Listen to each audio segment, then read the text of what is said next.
యేసుక్రీస్తు శక్తి కలిగినటువంటి నామంలో ప్రేస్ టీవీ వీక్షకులందరికీ కూడా యేసు నామంలో శుభాలు తెలియజేస్తుంటున్నాం.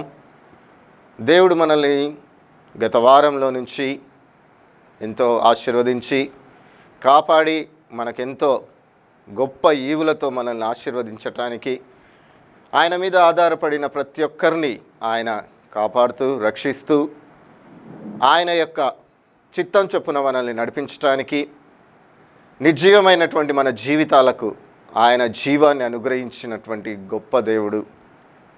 గత వారం నుంచి మనము బైబిల్ గ్రంథంలో నుంచి కొన్ని విషయాలు మనము ధ్యానిస్తూ వస్తూ ఉన్నాం. మత్తయి సువార్త 7వ అధ్యాయము 7వ దేవుని యొక్క సన్నిధిలో హతసాక్షులు అవటానికి కూడా వారు ఎందుకు సిద్ధపడ్డారు అంటే, ప్రకటన గ్రంథం నుంచి ఈ యొక్క ఆదికాండం నుంచి ప్రకటన గ్రంథం వరకు జరిగినటువంటి గొప్ప గొప్ప విశ్వాసులను, వారి యొక్క జీవిత చరిత్రలను వారు జ్ఞాపకం చేసుకుంటూ వారు క్రీస్తు కోసం ఏ విధంగా బ్రతికినారు, దాన్ని బట్టి వాళ్ళు దేవాది దేవుని సన్నిధిలో ఏమి అడిగినారు, ఏమి తట్టినారు, ఏమి అడుగుతున్నారు అన్నటువంటి గొప్ప 3 సత్యాలు మనం వాటిని ఫాలో అయినట్లయితే, ప్రభు అయిన యేసుక్రీస్తు తను కొండ మీద కూర్చొని ప్రసంగించేటప్పుడు ఆయన ఒకటే చెప్తా ఉన్నాడు. ఏమని అంటున్నాడంటే, ఈ లోకంలో మనం ఆయన కోసం బ్రతకాలి అంటే ఆ యొక్క బోధలో ఉన్నటువంటి సత్యాలను మనము గ్రహించుకోవాలి. నేను ప్రతిసారి తెలియజేస్తూ ఉంటున్నా, ప్రభువా నీ శిష్యులను నీ చుట్టూ తిప్పుకున్నావు, మిమ్మల్ని అనాథలుగా విడవను అన్నావు, పరిశుద్ధాత్ముని మీకు తోడుగా పంపుతాను అన్నావు, నువ్వు మరణించినావు, తిరిగి పునరుత్థానుడవై వెళ్ళినావు.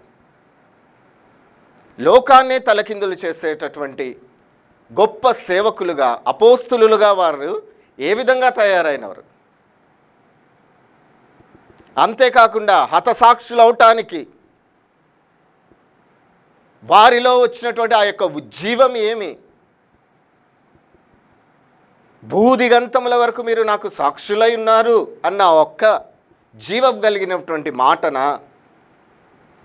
వారు హతసాక్షులు అవటానికి అని నేను దేవుణ్ణి అడిగినప్పుడు, దేవాది దేవుడు నాకు బోధించింది ఒక్కటే. ప్రతి చోట యేసు ప్రభు శిష్యులు ఆ యొక్క కాన్వర్జేషన్స్ మత్తయి, మార్కు, లూకా, యోహాను ఈ సువార్తలలో చదువు పరిశుద్ధాత్మ చేత బోధింపబడి శిష్యులు యేసు ప్రభు ఉన్నటువంటి ఆ యొక్క దగ్గర ఆ యొక్క అధ్యాయాలన్నీ కూడా చదువుతున్నప్పుడు ప్రతి చోట వారు యేసు ప్రభు వాళ్ళని ఒకటే మాట అంటుంటాడు.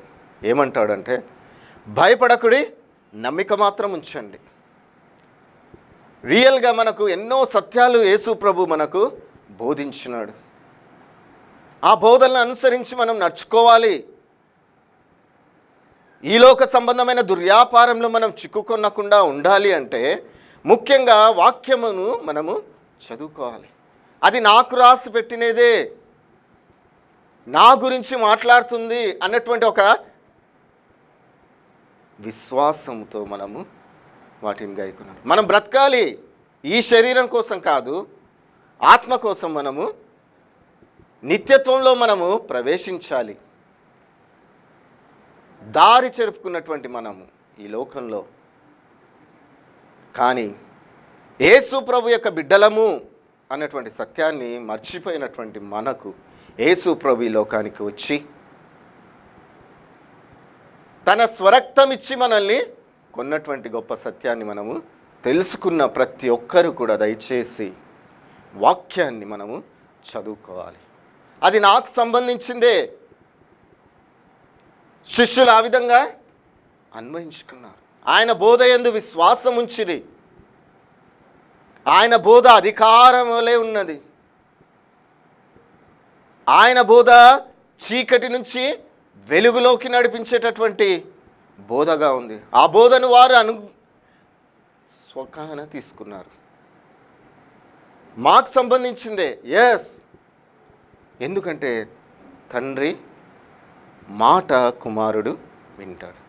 మనం ఆయన ప్రియ బిడ్డలం కాబట్టి ఆయన యొక్క మాటను గైకొనాలి. ప్రియమైనటువంటి దేవుని యొక్క బిడ్డలారా, దేవుణ్ణి అడుగుతున్నప్పుడు ఏం అడగాలి, ఏం వెతకాలి, ఏమి తట్టాలి అన్నటువంటి ఆ యొక్క ఆశతో మనము ప్రార్థిస్తున్నప్పుడు, దేవా నాయనా నేను ఏం అడగాలి నిన్ను,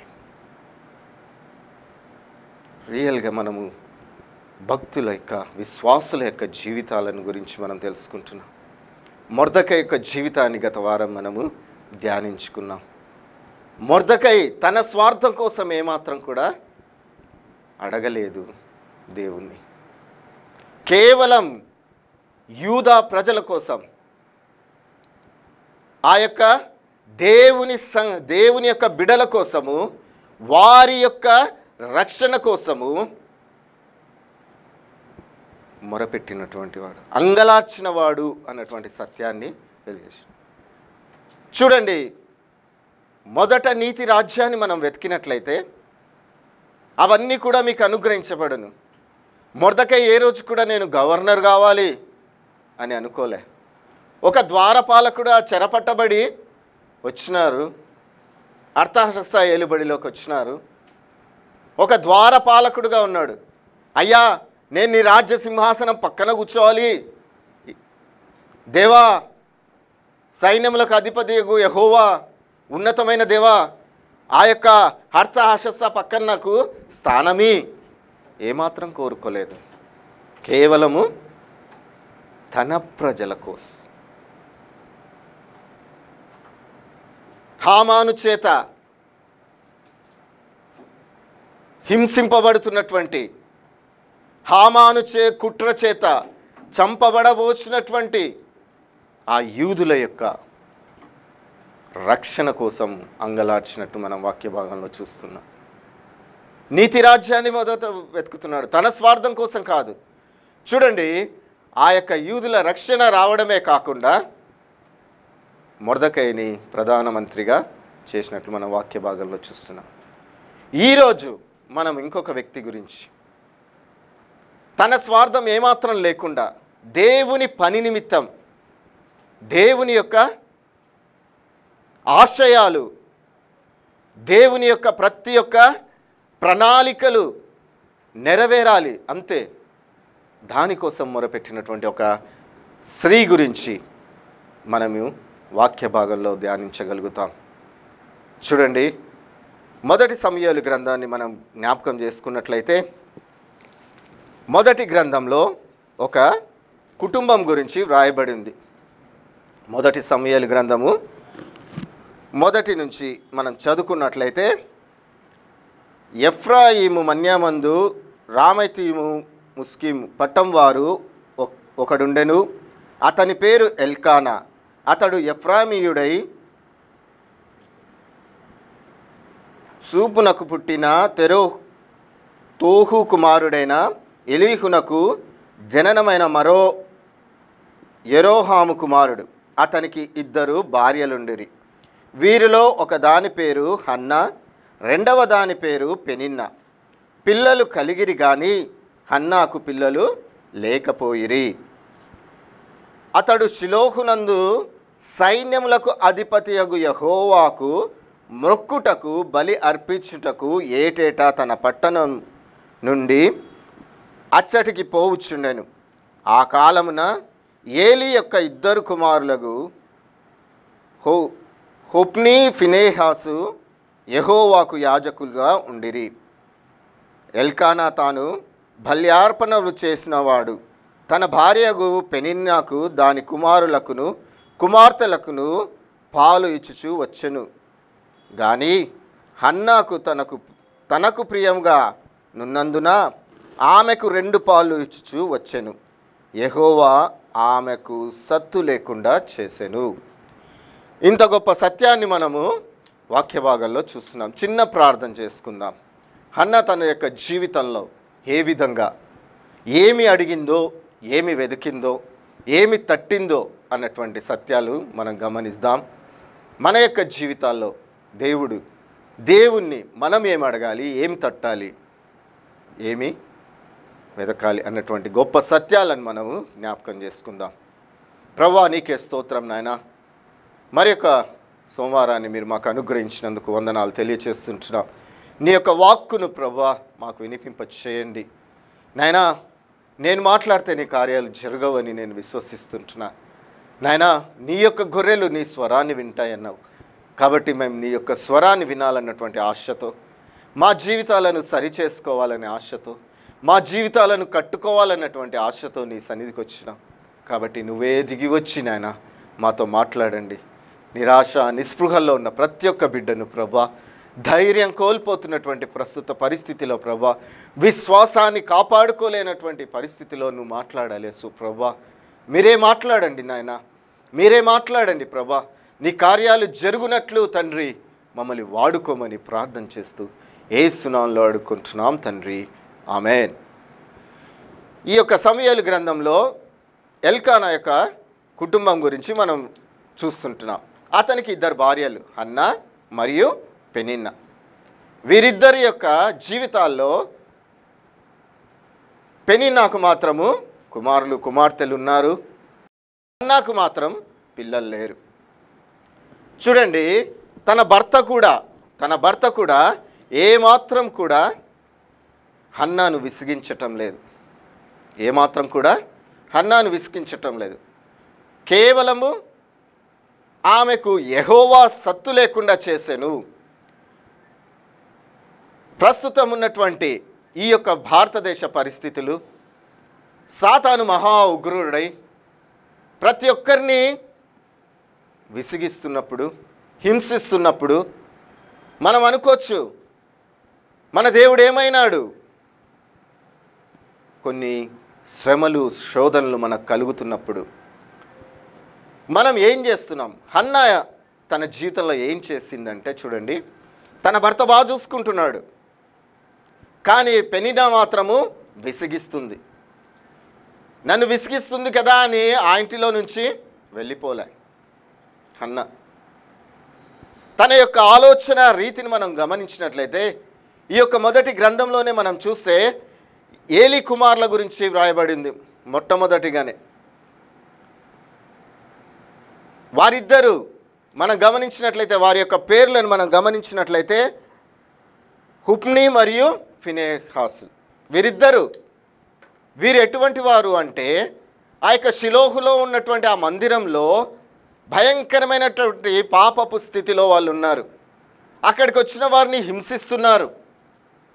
ఆ యొక్క గత చరిత్ర అంతా కూడా మనం గమనించినట్లయితే ఇక వారి యొక్క హింసకు వారు ఎక్కువ ఆ యొక్క పన్నులు చెల్లించవలసి వస్తుంటుంది. కాబట్టి ప్రజలందరూ కూడా ఆ యొక్క షిలోహుకు రాకుండా ఆగిపోతున్నారు. షిలోహులో ఎవ్వరు కూడా ప్రార్థనకు రానటువంటి పరిస్థితి అక్కడ ఏర్పడింది. అటువంటి సమయంలో చూడండి, హన్నా యొక్క విజ్ఞాపన ఎటువంటిది అంటే, పెనిన్నా నన్ను సతాయిస్తుంది అని తను కుమారుడు కావాలని అడగలేదు. నాకు కుమారుని దయచేయి, నేను ఆ బాలుడను పాలు విడిచిన మరుక్షణమే నీ యొక్క సన్నిధిలో, షిలోహులో, ఆ మందిరంలో నేను వదిలివేస్తా. ఎంత గొప్ప ప్రార్థన చూడండి. తన ఉద్దేశం ఏమి అంటే దేవుని యొక్క మందిరాన్ని కాపాడుకోవడం. దేవుని యొక్క మందిరంలో దేవుణ్ణి జీవం కలిగినటువంటి వాడిగా మనం చూడాలి. అందుకే మొట్టమొదటిగా గ్రంథకర్తలు, చరిత్రకారులు చెప్పేది ఇప్పుడు మనం గమనించినట్లయితే, చూచుచున్న దేవుడు, హాగర్ పెట్టింది దేవునికి పేరు. అదేవిధంగా హన్నా దేవునికి ఏం పేరు పెట్టింది తెలుసా? సైన్యములకు అధిపతియగు యెహోవా. చాలామంది చరిత్రకారులు ఫస్ట్ ఈ పదాన్ని వాడింది ఎవరు అని గమనించినట్లయితే హన్నా వాడిందంట. సైన్యాలకే అధిపత్యగు యెహోవా. తనకు తెలుసు ఎంత ఘోరమైనటువంటి స్థితి షిలోహులో ఉంది అని. షిలోహులో ఎంత పాపభూయిష్టమైనటువంటి దేవునికి వ్యతిరేకమైనటువంటి కార్యక్రమాలు అక్కడ జరుగుతున్నాయి. ప్రస్తుత భారతదేశం కూడా అదే పరిస్థితిలో ఉంది. హన్నా అయితే తనకు ఒక కుమారుణ్ణి దయచేస్తే ఆ కుమారుణ్ణి నేను నీ మందిరంలోనే వదిలివేస్తా. ఒకరోజు అందరూ మామూలుగా వాళ్ళు షిలోహుకు వెళ్తారు ప్రతి ఏటా. ఆ యొక్క ఎల్కానా తన ఇద్దరు భార్యలైనటువంటి పెనిన్నా హన్నా ఇద్దరు కూడా వెళ్తారు. ప్రతి ఏటా వాళ్ళు అక్కడ దేవునికి మొక్కుబడులు చెల్లిస్తుంటారు. పెనిన్నాకు కుమారులు ఉన్నారు, కుమార్తెలు ఉన్నారు కాబట్టి ఆ వంతు చెల్లిస్తాడు. ఈమెకు పిల్లలు లేరని చెప్పి రెండంతలుగా దేవునికి మొక్కుబడి. చూడండి, హన్నా యొక్క జీవితంలో తాను ఒకటి చెల్లిస్తున్నప్పటికి కూడా తనలో తన భర్త అన్నీ కూడా దేవునికి చెల్లిస్తున్నప్పటికి కూడా తన హృదయంలో ఒకటే ఉంది, నాకు కుమారుడుంటే ఆ కుమారుడిని ఈ భయంకరమైన పరిస్థితి నుంచి, సంఘాలలో ఆ షిలోహులో ఉన్నటువంటి ఆ పరిస్థితిని తప్పించడానికి ఒక కుమారుడు ఉంటే నేను ఇచ్చి వేసేదాన్ని కదా. ఎన్నో శ్రమలు, ఎన్నో కష్టాలు మనం ఎదుర్కొంటున్నాం. ఎక్కడ చూడు క్రీస్తు దేవుడు కాదు అని చెప్పండి, ఇటువంటి పరిస్థితులు ఎదుర్కొంటున్నాం. వాడు బహురౌద్రుడైన వానికి సమయం కొద్దిగా ఉందని సాతాను ప్రతి విశ్వాసిని జల్లడపడుతున్నాడు. అటువంటి పరిస్థితిలో మనం ఉంటున్నాం. అదే షిలోహులో కూడా జరుగుతూ ఉంది. దేవుని మర్చిపోతున్నారు. దేవుని యొక్క మందిరంలో కూర్చున్నప్పటికీ కూడా దేవుని ఘనపరిచేటటువంటి వారిగా లేరు. ఏదో మొక్కుబడులు చెల్లించి వెళ్ళాలని, కానీ ఈ ఎల్కానా కుటుంబం మాత్రం ప్రతి ఏటా వస్తారు. ఎవరు రాకపోయినా వచ్చిన దేవుని యొక్క సన్నిధిలో మాకు సైన్యములకు అధిపతియగు యెహోవా తోడై ఉన్నాడు, మమ్మల్ని రక్షించేవాడు మొరపెడతారు. దేవుని మొరపెడుతుంది. ఎట్లా మొరపెడుతుందో చూడండి. ముఖం చిన్నబుచ్చుకుంది, కూర్చొని ఉంది, మొక్కుబడి అప్పగిచ్చి వచ్చినారు. వచ్చిన తర్వాత ముఖం చిన్నబుచ్చుకొని ఉంది. అప్పుడు ఎల్కానా అంటున్నాడు, ఏమంటాడు తెలుసా, నేను నీకేమి తక్కువ చేయలే, ఎంత బాగా చూసుకుంటున్నాడంటే అంత బాగా చూసు. అప్పుడు చెప్తుంది, నేను దేవుని సన్నిధిలో మొక్కుబడి చేసుకొని వచ్చి ఉన్నాను. దేవుని యొక్క సన్నిధిలో నేను నా హృదయాన్ని అర్పించుకొని వచ్చిన, నేను నాకు కలగబోయే కుమారుణ్ణి నేను ఆయన కోసం ఇవ్వటానికి. షిలోహులో తిరిగి దేవుని మహిమను చూడటానికి. ఆమె యొక్క విజ్ఞాపన ప్రార్థన అంతా కూడా చూడండి, 2వ అధ్యాయంలో మొదలవుతుంది. ఎంత గొప్ప ప్రార్థన చేస్తుందంటే, తన యొక్క జీవితంలో ఏది దేవుణ్ణి అడగాలి, తన స్వార్థం కోసం తాను అడగలేదు. అక్కడ కేవలము దేవుని కోసం, దేవుని ప్రజల కోసం. అంతేకాకుండా ఆమె అక్కడ షిలోహులో ఏలి స్తంభం దగ్గర కూర్చొని తనలో తాను మనోవేదన పడుతూ ఉంది. ఆ యొక్క పరిస్థితులన్నింటినీ కూడా జ్ఞాపకం చేసుకుందేమో. హృదయంలో గట్టిగా కేకలు వేసి తను మొరపెట్టలేకపోతా ఉంది. హృదయంలో కుమ్మరించుకుంటుంది, కృంగిపోతుంది. అయ్యో, నేనేం చేయాలి? నువ్వు నా కుమారుడిని ఇస్తే నేనే నీకు రచిస్తా. ఏలి వచ్చి అడిగినప్పుడు చెప్తుంది. ఏలి అనుకుంటాడు, ఆ పెదవులు కదులుతుంటాయి, వాయిస్ ఏమో బయటికి రావటం లేదు. కాబట్టి ఏలి తప్పుగా ఆలోచించుకొని వచ్చి, ఇక నువ్వు ఎంతవరకు ద్రాక్షారసం చేత మత్తురాలా ఇంటావు, కాబట్టి ఇక లేచి మీ ఇంటికి వెళ్ళు అన్నప్పుడు ఆమె అంటది, అయ్యా నేను నా దేవుని యొక్క సన్నిధిలో నా యొక్క హృదయాన్ని కుమ్మరించుకుంటున్నాను. దేవుని యొక్క బిడ్డలారా, తన స్వార్థం కోసం కాదు, విశ్వాసుల కోసం, తప్పిపోతున్నటువంటి విశ్వాసులను తిరిగి నడిపించడానికి ఒక వ్యక్తి కావాలి. ఒక వ్యక్తి కావాలి. ఏలి కుమారులు తప్పు చేస్తున్నారు. ఏలి యొక్క మాట కూడా వినటం లేదు. 4-5 అధ్యాయాల్లో మనం గమనిస్తాం. మొదటి సమూయేలు గ్రంథం 4-5 అధ్యాయాలు గమనిస్తాం. ఏలి యొక్క కుమారుల మీద ఎటువంటి ఉగ్రత రాబోతుందో బాలుడైన సమూయేలుకు దేవుడు ప్రత్యక్షపరుస్తాడు. ఆ రోజు హన్నా తన స్వార్థం కోసం తాను అడిగింటే రాజులను అభిషేకించేటటువంటి సమూయేలు, ఇజ్రాయేలీలకు న్యాయం చేకూర్చేటటువంటి సమూయేలు బయలుదేరి ఈ లోకానికి పరిచయం అయ్యేవాడా? తన స్వార్థం కోసం అడిగింటే ఏ రోజు కూడా బయలుపరిచేవాడు కాదు. దేవుని కోసం మనం అడుగుతున్నది.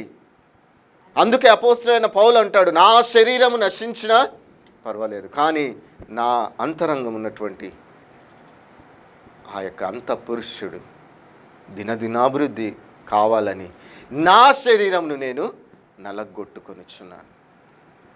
మనం ఎదుర్కొంటున్నటువంటి ప్రతి ఒక్క సమస్య, ఇరుకు, ఇబ్బంది, అవమానాలు, నిందలు, ఇవన్నీ కూడా నువ్వు క్రీస్తును నమ్ముకున్నట్లయితే నీ యొక్క అంతరంగ పురుషుడు దినదినాభివృద్ధి జరుగుతున్నాడు అని సత్యాన్ని గ్రహించుకో. దేవుని కోసం నిలబడ్డానికి ఇష్టపడు. తన స్వార్థం కోసం అడగలేదు. మనం ఏమి అడుగుతున్నాము? రోజు మన కుటుంబాలను దేవుని యొక్క సన్నిధిలో వాడబడాలని కోరుకుంటున్నామా? వారిని దేవుని యొక్క సన్నిధిలో ప్రభా ఎదిగించాలి అన్నటువంటి ఆశతో మనము మన కుటుంబాల గురించి ప్రార్థన చేస్తున్నామా? దేవుని యొక్క బిడ్డలారా, దేవుడు మనల్ని ఎంతగానో ఆశీర్వదించాడు. ఏ స్వార్థం లేదు తనలో. హన్నా యొక్క జీవితంలో ఏ స్వార్థం లేదు. కాబట్టి ఏమి అడుగుతున్నాం మనం? హన్నా అయితే షిలోహులో తిరిగి సైన్యములకు అధిపతియగు యెహోవా కనపడాలని మొరపెట్టింది. మన యొక్క బిడ్డలు విశ్వాసం చేత పట్టబడి స్థిరులను కదలని వారై క్రీస్తు కార్యాభివృద్ధి ఆసక్తులై ముందుకు సాగటానికి మనం ఇష్టపడుతున్నామా? దేవుని బిడ్డ జ్ఞాపకం చేసుకో. క్రీస్తు శకము 1వ శతాబ్దంలో ఎన్నో శ్రమలను, చిత్రహింసలను ఆ యొక్క క్రీస్తును నమ్ముకున్న బిడ్డలు ఆదిమ సంఘ చరిత్ర మనం గమనిస్తే చివరికి తమ ప్రాణాలు కూడా సైతం లెక్క చేయకుండా చనిపోయినారు. అప్పుడున్నటువంటి చక్రవర్తులు ఈ క్రైస్తత్వాన్ని ఆపు చేయాలని వ్యతిరేకంగా పన్నాగాలు పన్నుతున్నప్పుడు సౌలుని కూడా మనం గమనిస్తాం. మొదట అటువంటి పరిస్థితులలో అనేక మంది క్రీస్తును నమ్ముకున్నటువంటి బిడ్డలు హతసాక్షులైనారు. వారిలో ఒక కుటుంబం దేవుణ్ణి మొరపెడుతున్నప్పుడు వారిని కూడా తీసుకొని జైల్లో వేసినారు, కారాగారంలో వేసి బంధించినారు. నిండు గర్భిణి, రేపో మాపో ప్రసవం జరుగుతుంది. రోజుకు ఎంతోమందిని హతం చేస్తూ ఉన్నారు చక్రవర్తులు, రోమా సైన్యం. వీరి యొక్క వంతు కూడా వచ్చేసింది. మీరు క్రీస్తును దేవుడని అంగీకరించకుంటే మిమ్మల్ని వదిలివేస్తాం. రోజు సతాయించినారు, చివరికి తీసుకొని వెళ్ళినారు. ఆ యొక్క ప్రాంతానికి తీసుకువెళ్ళి అడుగుతున్న సమయంలోనే ఆమె నిండు గర్భిణి ప్రసవం ఇచ్చింది. ఆ చిన్న బిడ్డను కూడా తీసుకొని వాళ్ళు అడుగుతున్నారు, ఇప్పుడు పుట్టిన నీ బిడ్డ నీకు కావాలి అంటే యేసు ప్రభు దేవుడు కాదు అని ఒప్పుకుంటే నీ బిడ్డని నీకు ఇస్తాం, నీ కుటుంబాన్ని వదిలేస్తాం. అప్పుడు ఆ ఇద్దరు భార్యాభర్తలు గట్టిగా కేక వేస్తూ ఒక మాట అన్నారు, నా బిడ్డ కూడా హతసాక్షి అవుతుంది, దేవాది దేవునికి స్తోత్రం. వారిలో ఉన్న విశ్వాసం చూడండి. క్రీస్తు మా దేవుడు మా ప్రాణాల కోసం వచ్చినాడు, తన ప్రాణాన్ని పదునుగా పెట్టి దారి తప్పిపోయినటువంటి నశించిపోయినటువంటి మా జీవితాలకు వెలుగును ప్రసాదించినాడు. తన కుమారులు కుమార్తెలుగా మమ్మల్ని చేసుకున్నాడు. వారి యొక్క విశ్వాసం అంత గట్టిది. మన విశ్వాసం ఎక్కడుంది? మన యొక్క విశ్వాసం ఎక్కడ దాచబడతా ఉంది? వస్తాయి, ఇంకా భయంకరమైన శ్రమలు రాబోతున్నాయి. శ్రమలకు మిమ్మల్ని లోను చేస్తారు. యేసు ప్రభు అంటున్నాడు విశ్వాసంతో. దేవా, హన్నా ఆ రోజు ఏ విధంగా అయితే తన స్వార్థాన్ని వెతకకుండా నీ యొక్క కార్యం కోసం, నీ యొక్క మహిమ కోసం నువ్వు ఏమై ఉన్నావు అని చూపించాలని తాను ఏ విధంగా అయితే తన ఒక్క కుమారుణ్ణి నీకు అప్పగించింది, అదేవిధంగా మనం ఇప్పుడు వస్తున్నటువంటి నాకు ఇది లేదే అది లేదే, నేను ఈ విధంగా బాధపడుతున్నానే, ఎక్కడ పోయి ప్రార్థన చేస్తున్నా? ఏమని ప్రార్థన చేస్తావు? ఏమని తడతావు? ఏమని వెతుకుతావు? నీతి రాజ్యాన్ని వెతకటానికే మనం ఈ లోకానికి వచ్చినాం. తెలుసుకున్నాం, కానీ మన స్వార్థం కోసమే బ్రతుకుతున్నామా? ఈ శరీరాశల కోసం మనం బ్రతుకుతున్నామా? ఈ శరీరాన్ని నువ్వు ఎప్పుడైతే అసహించుకుంటావో అప్పుడే నీకు ఏమి అడగాలి, ఏమి వెతకాలి, ఏమి తట్టాలి అన్నటువంటి మాటలు, దేవుడు చెప్పిన మాటలు నీకు అర్థమవుతాయి. ప్రార్థన చేసుకుందాం. అత్యంత ప్రేమ కనికరం కలిగిన మా ప్రియ పరలోకపు తండ్రి, నీకే మహిమ, నీకే ఘనత, స్తోత్రాలు, స్తుతులు చెల్లిస్తుంటున్నాను ప్రభువా. నాయనా, మేము ఏమి అడగాలి, ఏమి వెతకాలి, ఏమి తట్టాలి అన్నటువంటి గొప్ప సత్యాన్ని ప్రభా మీరు మాకు బోధించినారు. నీకు వందనాలు తెలియచేస్తుంటున్నాను ప్రభువా. మీరే దిగి వచ్చి మమ్మల్ని బలపరిచినందుకు వందనాలు తెలియచేస్తుంటున్నా. విన్న ప్రతి ఒక్క బిడ్డ నాయనా నీ సాక్షిగా బ్రతకాలన్నటువంటి ఆశ నాయనా, మేమందరము నాయనా నీ యొక్క ప్రియ బిడ్డలుగా, నిన్ను ఘనపరిచేటటువంటి బిడ్డలుగా ఉండాలన్నటువంటి ఆశ ప్రభా. మీరు అంటున్నారు నాయనా, మిమ్మును బట్టి ఏ కదా నా నామం అన్ని జనుల మధ్య దూషింపబడుతుందని ప్రభా మీరు సెలవిస్తున్నారు. నాయనా, నీకు దూషణకరంగా మా జీవితాలు ఉండకుండా నీ జీవపు వాక్కు చేత మమ్మల్ని బ్రతికిస్తున్నందుకు వందనాలు తెలియచేస్తూ, ఆ విధంగా బ్రతకటానికి నీ యొక్క వాక్కును ప్రభా మీరు మాకు అనుగ్రహించినందుకు వందనాలు తెలియచేస్తుంటున్నా. విన్నవంతుకు విందురు కానీ వారి హృదయాలు కఠినమైనవి, దూరమైనది కాకుండా ప్రభా శోధిస్తున్న ప్రతి ఒక్క సాతాను క్రియలను యేసు నాలో శపించి లయం చేస్తుంటున్నా, యేసు నాలో గద్దిస్తుంటున్నాం ప్రభా. విశ్వాసంలో బిడ్డలు బలపరచండి, విశ్వాసంలో బలపరచండి. నీ కోసం సాక్షులుగా ఈ లోకంలో మేమందరం బ్రతుకున్నట్లు మా యొక్క సంఘాలను, మా యొక్క ఫెలోషిప్లను ప్రభా బలపరచండి. నీకే మహిమ ఘనత చెల్లిస్తూ, ఏ సువార్థికుడు, ఏ ప్రతి ఒక్క సాక్షి ప్రభా సేవకుడు నీ యొక్క పని చేస్తుండగా నాయనా వారిని ఆశీర్వదించి ఎన్ని హింసలు వచ్చినప్పటికీ, ఎన్ని వేదనలు కలిగి చేసినప్పటికీ సాతాను ప్రభువా నాయనా నువ్వు ఇచ్చే విజయం కోసమే మేము పోరాడినట్లు కృప దయచేయమని యేసు నామములో అడుక్కుంటున్నాం మా తండ్రి. ఆమేన్.